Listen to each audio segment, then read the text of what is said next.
খাঁটি চন্দন, moisturiser, jasmine ও গোলাপের সৌরভে Sandalina so, রূপচর্চায় আভিজাত্য। তোমাকে কতবার বলছিলাম একটু জলদি আসো। এখন যদি এই রিমু আর নীলার কাছে ধরা পড়তাম তাহলে তো পুরো রাষ্ট্র হয়ে যেত।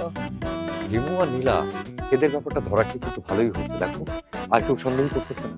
শাহেদ ভাই এখন বাসায় নাই, আপনারা পরে আসেন। আমরা থাকবো কি থাকবো এটা আমাদের ব্যাপার। আপনি বলেন তো সাহেবের রুমটা কই? এই চলো তো আমরা ভেতরে যাই। খান আপনারা তো এমনি যাইতে পারবেন না। কেন? কেন আপনি আর আমি ছাড়া অন্য তো কাউকে আমি দেখছি না। আপনি আমার রুমে কি করে ঢুকলেন? না, এখানে একটু আগে অন্য একজন ছিল। আপনি কে? সাহেবের বউ? কিন্তু এইখানে যে দুইজনের নাম লেখা আছে আমার চাচাতো ভাই, একজন তো বহু আগে মারা গেছে, আরেকজন অনেক বছর যাবত দেশের বাইরে থাকে। ভাই আমার কোনো দোষ নাই, ওরা আমার ছোটবেলার বন্ধু, পালায় বিয়ে করছে তারপর চলে আসছে। দেখো, আদনান আর সামিরার কথা শুনে আমি তোমাদেরকে ভাড়া দিয়েছি, নইলে আমি কখনোই ব্যাচেলর ভাড়া দিতাম না।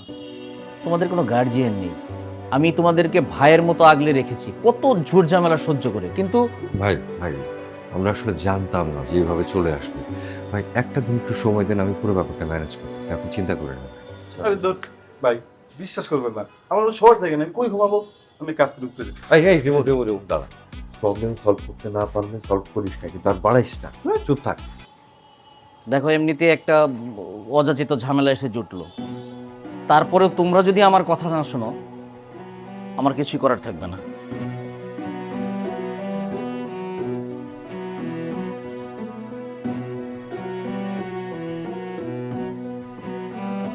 এমনি ব্যাচেলার আমরা এখানে ভাড়া থাকি উপর নিচে, নিজেদের মধ্যে গ্যাঞ্জাম ফ্যাসাদ যাই করি না কেন তারপরও তো একটা নিয়ম আছে নাকি নাই?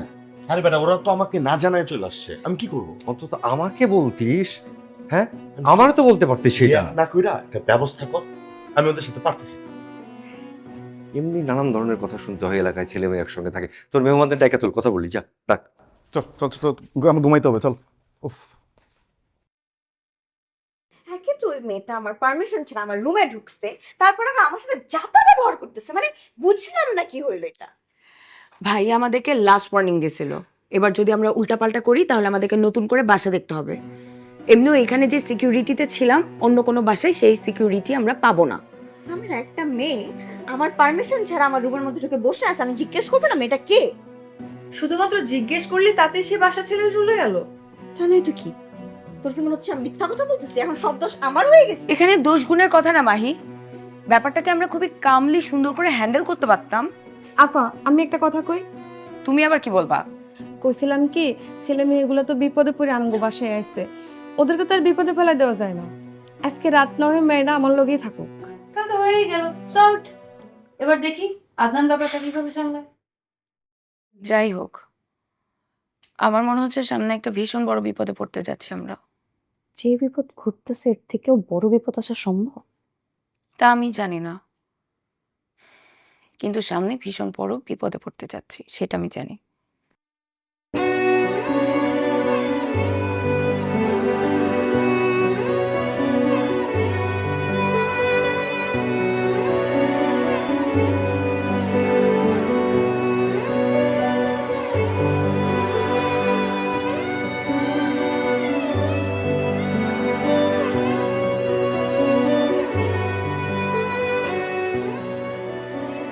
আমি একটা কথা কিছুতেই বুঝতে পারছি না, না ভাইয়ার যদি কোনো ছেলে মেয়ে না থাকে তাহলে এই বাড়ির ভাগ কেন অন্যরা পাবে? ওয়াই?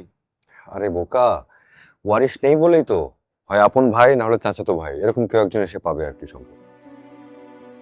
কিন্তু ওনার কেউ নাই এটাকে বললো, আমরা তো আছি, আমরা তো ওনার ছোট ভাই বোনের মতোই, তাই না? রাইট। তো এখন ভাইয়া কিসের মধ্যে দিয়ে যাচ্ছে আমি তোমাদেরকে বলবো। ভাই আসলে নিজেও খুব আপসেট পুরো ব্যাপারটা নিয়ে, তো আমি চাই যে সবাই এই মুহূর্তে একটু ভাইয়ার পাশে থাকতে, তো এটা বলতেই তোমাদেরকে ডাকা। ক্লিয়ার? আমি না যখন ঢাকায় প্রথম এসেছি আমার থাকার কোনো জায়গা ছিল না। ঠিক ওই সময় এই বাড়িতে সামির আমাকে বললো থাকার জন্য। তারপর থেকে অনেক অনেক মেমোরিজ এখানে, কত ভালো টাইম পার করেছি আমরা সবাই একসাথে। আর হঠাৎ করে এরকম একটা জিনিস না নিতে পারছি। আমারও সেম, আমিও ভাইয়ার উপরে অনেক গ্রেটফুল। তুমি এমন এমন মোমেন্টে আমাদেরকে সাপোর্ট দিচ্ছ, গার্জিয়ানের মতো মাথার উপরে থাকছেন সবসময়। We should do something for him. তাহলে এটাই মনে হচ্ছে যে আমরা যেমন এই বাড়িটার উপর দায়বদ্ধ, তেমনি ভাইয়ের উপরও দায়বদ্ধ। মানে এই শহরে আসলে কে কার খোঁজ নেয়? এখানে আমরা একজন আরেকজনের সাথে নিজেদের মধ্যে ঝগড়া করলেও কিন্তু একসাথে ভালোই আছি, এটা বাইরের মানুষ বুঝবে। সো আমাদের সেই দায়বদ্ধতার জায়গা থেকে এখন সবার ইগো ঝামেলা একদিকে রেখে ভাইয়ার পাশে থাকতে হবে, কাজ করতে হবে, ঠিক আছে? শারমিনের প্রবলেমটা যেহেতু সলভ, এই বাসার প্রবলেমটাও তো আমাদেরকে সলভ করতে হবে। এটাই মুহূর্তে আমাদের অস্তিত্বের লড়াই। এটা আমাদের দায়িত্ব। আর চল সবাই।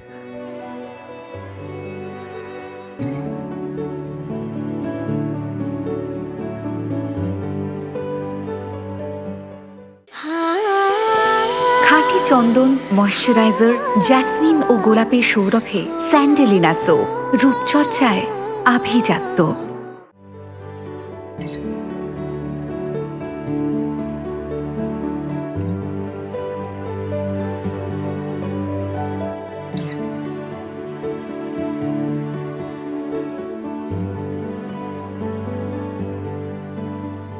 ভাই, আপনি তো অস্থির হচ্ছেন কেন? আমরা তো ভাই বোন হিসেবে সবসময় আপনার পাশে আছি। তোমরা তোমরা কি আর করবে? তোমরা সবাই মিলে আমাকে মোরাল সাপোর্টটা দিচ্ছ, সেটাই আমার জন্য অনেক কিছু। কি যে বলেন না ভাই, মানে আমরা সবাই এই বাড়িতে থাকি, সেই কবে হলে সিট পাইনি সেই তখন থেকে আছি। এই বাড়ির উপরে আপনার উপরে আমাদের একটা দায়িত্ব আছে না? আর ভাইয়া আপনার মতো বাড়িওয়ালা হয় না যে তার বাসায় ব্যাচেলার ভাড়া দিয়েছে, তো আবার ছেলে মেয়ে। আপনি যে উপকার করেছেন সেটা আসলে কিভাবে আপনাকে বলবো, সেটা বলার ভাষা আমার নাই। না না, এটা উপকারের কি আছে, বলতে পারো আমি কিছুটা দায়িত্ব পালন করেছি। তাছাড়া আমারও তো স্বার্থ ছিল। কি বলেন ভাই, এখানে আবার আপনার স্বার্থ কি? সেটা বুঝবা না। এত বড় একটা বাড়িতে আমি একা একটা মানুষ। এই বাড়িটার মতো আমি নিজেও শূন্য ছিলাম। ভাড়া দিলে হয়তো কয়েকটা ফ্যামিলি পেতাম, তোমাদের মতো ভাই বোন তো আর পেতাম না। এই যে তোমরা ঝগড়া বিবাদ করো, আমার কাছে খুব ভালো লাগে। আমার মনে হয় আমার ছোট ভাই বোনগুলো দুষ্টুমি করছে, আমি গিয়ে শাসন করি। আমি কখনো বিরক্ত হই না। আমি তোমাদেরকে ভাড়াটিয়া মনে করি না। তোমরাই আমার পরিবার, বলতে পারো এটাই আমার স্বার্থ। ভাই আমরাও তো আসলে পরিবার থেকে কত দূরে থাকি। এই যে এই বাড়িতে সবাই, এই আপনি, এই পুরো বাড়ি, এটাই তো আসলে আমাদের পরিবার। আর ভাইয়া, আমি আমার পরিবারের বিপদে পরিবারের পাশে থাকতে চাই।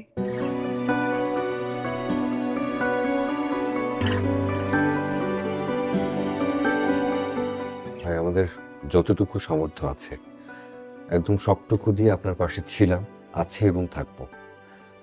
ভাই আমরা কিছু খোঁজ খবরও নেওয়ার চেষ্টা করছি, আর আমাদের একটা পরিচিত উকিল আছে, আমরা কথাও বলেছি, সে আমাদেরকে সাহায্য করবে। তাই?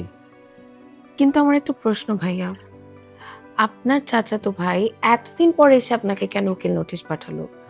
মানে সম্পত্তি যদি উনি চাইতোই তাহলে তো আপনাকে ফোনই দিতে পারতো, তাই না? হ্যাঁ, আমার ভিতরেও এটা প্রশ্ন বলতে পারো। আমি যোগাযোগ করার চেষ্টা করেছি, সুইডেনে থাকে, আমি রিচ করতে পারছি না। কিন্তু এর আগে কি কোনোদিন আপনার সঙ্গে এই সম্পত্তি ভাগাভাগি এগুলো নিয়ে কোনো কথা হয়েছে? না না, কখনোই না। তাছাড়া হবেই বা কেন? সে তো আমার চেয়ে অনেক বেশি পয়সার মালিক। সে যদি চায় ঢাকা শহরে 10টা 15টা বাড়ি করবে, যে কোনো সময় করতে পারে। আমার এই বাড়ির অর্ধেক দিয়ে তার কি হবে? ভাই আমি শিওর এটার মধ্যে কোনো একটা ঘাপলা আছে। হ্যাঁ, আমারও তাই মনে হচ্ছে, বুঝতে পারছি না। আই সালা, এবারের উপরে তো আমার মেলা দিনের নজর। নজর মানে এই বাইকে জগল জগল করবো নাকি?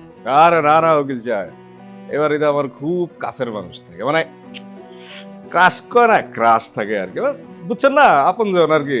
আরে ভাই শ্বশুর বইলে দিলি তো হয়, বসে ভাবি থাকে। ভাবি?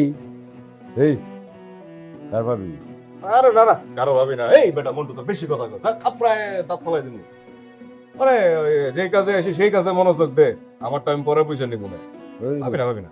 এই তোমার বডি ল্যাঙ্গুয়েজ তো অন্য কথা বলে, তুমি কি পারবা নাকি অন্য ধরে রাখবো?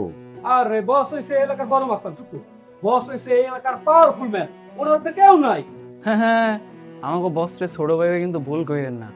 ওকে ওকে, এত কিছু বুঝি না, আমার কাজ হাসিল বুঝি। উকিল সাহেব, আপনি কোনো চিন্তা করেন না, ঠিক আছে? আপনারা আমার পাওয়ার একটা ছোট্ট নমুনা দেয়, চলেন। এই আস্তে আস্তে খারাও, কই যাইতাছো? এরকম পুচুত করে বাড়ির ভিতরে এমনি ঢুকা যাবো না। এই কথা কম বলো, সাথে সবকে ডাকো, তার সাথে কথা আছে। সালাম আলাইকুম উকিল সাহেব। আসেন, আপনি আসেন। কিন্তু এইসব মাস্তান পোলা বাঞ্জানি না আসে, আসেন আপনি। আমার বস মাস্টার? তো মাস্তানই তো, মাস্তান না। এইসব মাস্তান পোলাপানের সাথে আপনার কি? আর বিশেষ করে এই যে স্বামী পোলাটা হারাটা দিন মহল্লার মধ্যে ঘুরা ঘুরা মাইয়া মানুষগুলোকে কি কি সব যে করে, আপনি কি জানেন এগুলা? ওরে আমার সাধু রে, আমার বসরে নিয়ে খারাপ কথা তোর তো।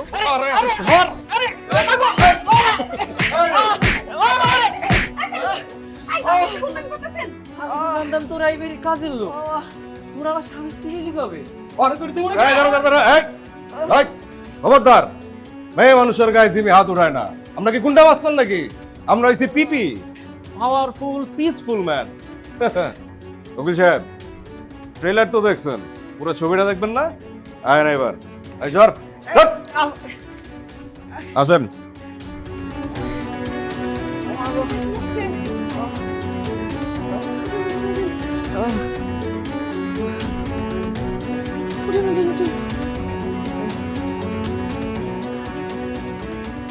আচ্ছা, শাহরুখ খান মেস আর মোনালিসা মেস কি সত্যি থাকছে না?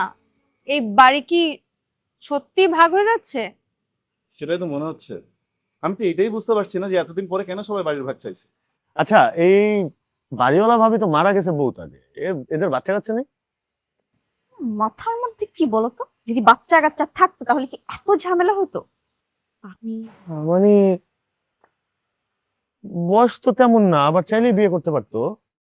তাই না? সবাইকে নিজের মতো মনে করো যে একসাথে 3-4টা করে রাখবা? মানে আমি এরকম কখন মনে করলাম নিজেকে? না, বেচারা আসলেই একা। যদি বিয়ে করতো, অ্যাটলিস্ট একটা বাচ্চা থাকতো, তাহলে এই বাড়িটার অন্তত একটা ওয়ারিশ থাকতো। সেটাই, যার বাচ্চা তার খোঁজ নাই, পাড়াপড়শির ঘুম নাই। Good point. ঘুম তো থাকবেই না, আমরা যাবো কই? চেঞ্জ করতে থাকো সবাই। তোমাদের সবার জন্য একটা গুড নিউজ আছে। কি এই অবস্থার মধ্যে গুড নিউজ করতে গেছো ভাইয়া? শারমিন আর আজাদ তোমাদেরকে একদম মুক্তি দিয়ে চলে গেছে। অলরাইট, বাই দ্য ওয়ে, এটার জন্য আমি আজাদ আমার বন্ধু এবং তার ওয়াইফ শারমিনের পক্ষ থেকে আম সরি ওদের আচরণের জন্য। থ্যাংক গড হয়ে গেছে। মাই গুড নিউজ। দেখো, সকালে কি চলে গেছে? মানে কিছু বলে গেছে যাওয়ার আগে? কিন্তু ওরা যাওয়ার আগে একটা চিঠি রেখে গেছে। আচ্ছা, হুম। কি লিখছে? প্রিয় বন্ধু শাহেদ, ছোটবেলায় তোকে বিয়ে করার জন্য নাকি আমি খুব কান্নাকাটি করি। সেটা আমার আব্বু আম্মু বলে, আমার কিন্তু কিছু মনে নেই। কিন্তু দেখ কি হলো, আমি ঠিক বিয়ে করে তোর এখানেই উঠলাম, আর এই কয়েক ঘন্টায় তোদের আমি এত জ্বালিয়েছি যে তোরা সারাটা জীবন মনে রাখবি। আসলে পালিয়ে বিয়ে করাকে খুব নিচু ধরনের কাজ মনে করে সবাই, কেউ সহজে মানে না। নানান প্রশ্ন, সেরকমই প্রশ্ন আর আব্বুর ভয়ে যখন গ্রাম ছাড়লাম দুজন, ঢাকায় অনেক আত্মীয় স্বজনের বাসায় গিয়েও জায়গা হলো। আব্বা তো আজাদকে পেলেই মেরে ফেলতো, আর আমি চাই না ওর কিছু হোক। আমি ওকে অনেক ভালোবাসি, আর আমরা আত্মীয় স্বজনের বাসায় যাওয়ার অনেক চেষ্টা করেছি, কিন্তু কিন্তু কেউই যেন আমাদের নিতে চায়নি। তাদের মনে নানা রকমের প্রশ্ন, কি করব বুঝে উঠতে পারছিলাম না। তারপর শেষমেশ উপায় না পেয়ে আমরা ভাবলাম আমরা তোর কাছে উঠবো। আর তোদের ওখানে এসে যে হম্বিতম্বি দুর্ব্যবহার করেছি, সেটা শুধু নিজেদের স্বার্থে। অনুরোধ করলে যদি থাকতে না দিস, অন্তত ভয়ে লজ্জায় হলেও আমাদের আশ্রয় দিস, এজন্যই এমন করেছি। তবে আমরা দুজনেই খুবই দুঃখিত আমাদের আচরণের জন্য, আমাদের মাফ করে দিস বন্ধু। আর আমি মাহিকে অনেক কষ্ট দিয়েছি। হ্যাঁ আমি জানি অচেনা একটা মেয়েকে এইভাবে কষ্ট দেওয়াটা ঠিক হয়নি, কিন্তু কি করব বল। কিন্তু হ্যাঁ, আমি কিন্তু একটা জিনিস দেখতে পেয়েছি, আমি যখন তোর কথা ওকে বললাম, ও কিন্তু অনেক বেশি জেলাস ছিল। সেটা কিন্তু আমি খুব ভালো করে নোটিস করেছি। মেয়েটা তোকে অনেক অনেক ভালোবাসে।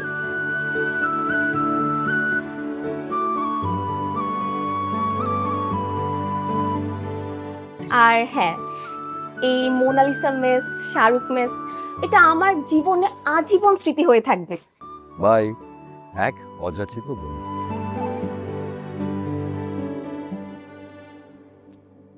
ভাইজান, আপনারা জলদি চলেন, বাড়িতে ডাকাত পড়ছে, রমজানের মাইরে ফেলে দিছে। কি? জলদি চলেন। কে মারতেছে? রমজান, এই রমজান, নিচে কি হয়েছে? এত চিল্লাচিল্লি কেন? আপনি আবার কেন আসছেন? আমি কেন আসছি হ্যাঁ, সেটা তো আপনি বলবেন। 2 দিন হয়ে গেল নোটিশ পাইছে, তো রিপ্লাই নেই, সেজন্য তো আবার নিজে আসতে হইলো।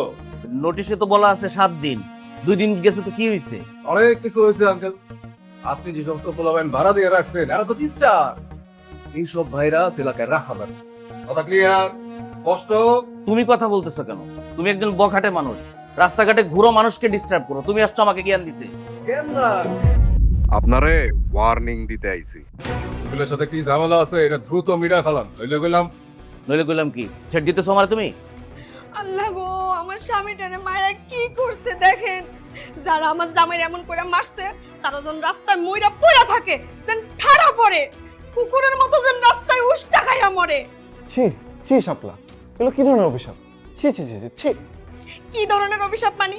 আপনারা আছেন দেখে আমি কিচ্ছু কইতাছি না, না হলে দেখতেন আরো বেশি কিছু কইতাম। তেমন কিছু তো হয় না, জাস্ট একটু কেটে গেছে, এত ভয়ের কি আছে? কি কোন আপনারা বেশি কিছু হয় নাই মানে? দেখেন কিরকম লাল হয়ে আছে। আরে আমি দরকার হলে থানায় যাবো, থানায় গিয়ে আমি মামলা দিমু। আরে সেটা করা যাবে, অবশ্যই করবো আমরা এগুলো, বাট আমার মনে হয় এগুলো করার আগে একটু বাড়িওয়ালার সাথে কথা বলে নেওয়া উচিত, কারণ হুটহাট করে কিছু করাটা ঠিক হবে না। 2 দিন সময় দিলাম আপনারে, 2 দিনের ভিতরে বেচাটা ভেঙ্গা ফেলা। আপনারা উকিল নোটিশ দিয়েছেন, এর সমাধান এখন আদালতে হবে। বাসায় এসছেন কেন? আর উকিল সাহেব, আপনি আপনার সাথে এরকম গুন্ডা নিয়ে আসছেন কেন? না না না, আমি কাউকে ডাকে ঢুকি দেই। আমি জাস্ট ওই যে সাজ্জাদ সাহেবকে একটু ওয়ার্নিং দিতে আসছি। আপনি যদি কাউকে না ডাকেন তাহলে নিচে এরা কারা দাঁড়ায় আছে, আর আমাদের কেয়ারটেকারকে কারা মারতেছে এটা? সামিরা, তুমি এর মাঝখানে কেন আসছো? তুমি আসবা আমার কাছে, তোমার তো কোনো চিন্তা নাই, আমি আছি না। মুখ বন্ধ। রাস্তাঘাটে আপনি আমাকে ডিস্টার্ব করেন, আমি মেনে নেই, কিন্তু বাসার ভেতরে এসে সবাইকে কেন ডিস্টার্ব করতেছেন? আমি তো তোমাকে কিছু বলি না। এক্ষুনি বের হবেন বাসা থেকে, এক্ষুনি, নইলে আমি 999-এ কল করে পুলিশ ডাক। না না ঠিক আছে, যাচ্ছি, এখন যাচ্ছি, তবে সাজ্জাদ সাহেব আমি একটা কথা বলি। এখানে তো ব্যথা নাকি আপনার? রামধন তো পায়ে ব্যথা। এই যাক, আপোষে যদি কাজটা হয়ে যায় তাহলে তো সবার জন্য ভালো। আর সেই কাজটা যদি জোরপূর্বক করতে হয় তাহলে কিন্তু সেটা সবার জন্যই খারাপ। কথাটা মনে রাখলে ভালো হবে। আসি, আসসালামু আলাইকুম। এই যাও।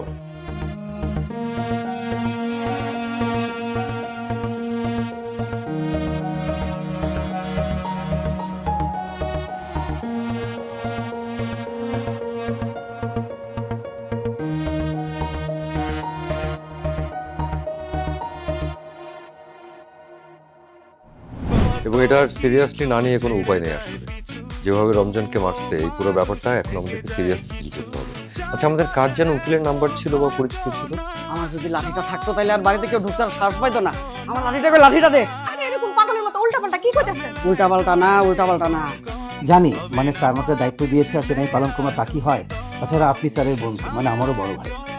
না না ঠিক আছে, আসলে এমন একটা অযাচিত ঝামেলায় পড়েছি, কি করি বলেন তো? একজনের পরিচয় টাকা দরকার। আচ্ছা মানে কি তুই যা? আমি যাবো না, আমি যাবো না, তুই যা, তুই যা। জানা হইতে পারে কোনো কানেকশন আছে, জানা। কত কিছু ছেড়ে যায় পিছু, তবুও মানুষ থেকে যায় কিছু।